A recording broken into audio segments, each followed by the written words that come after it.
सैया गए कलकत्ता ललनवा कैसे हुए मेरी जान।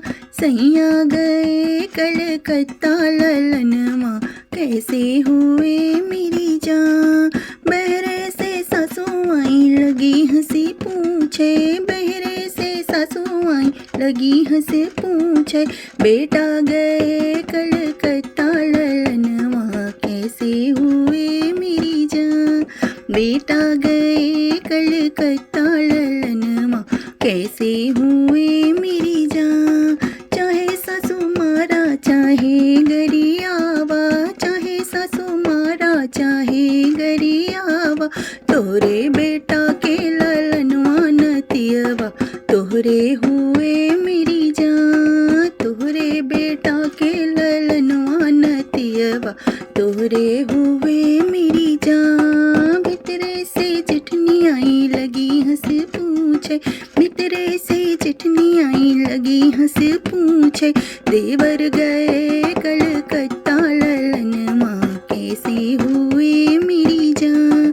देवर गए कलकत्ता ललनवा कैसे हुए मेरी जान। चाहे चिची मारा चाहे गरियावा, चाहे चिची मारा चाहे गरियावा।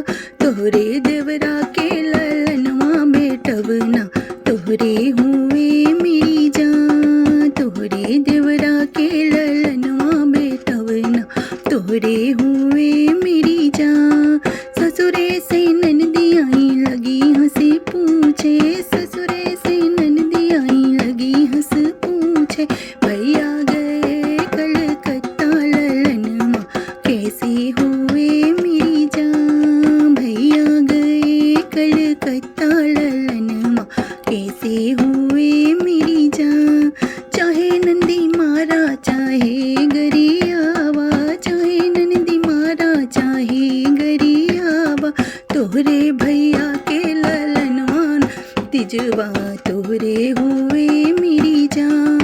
तोहरे भैया के ललनवा भतीजवा तोहरे हुए मेरी जान। कलकत्ता से सैया लगे हंसी पूछे, कलकत्ता से सैया लगे हंसी पूछे। हम तो रहे कलकत्ता ललनवा कैसे हुए मेरी जान। हम तो रहे कलकत्ता ललनवा कैसे हुए मेरी जान। चाहे सैया मारा चाहे गरियावा, चाहे सैया मारा चाहे गरियावा।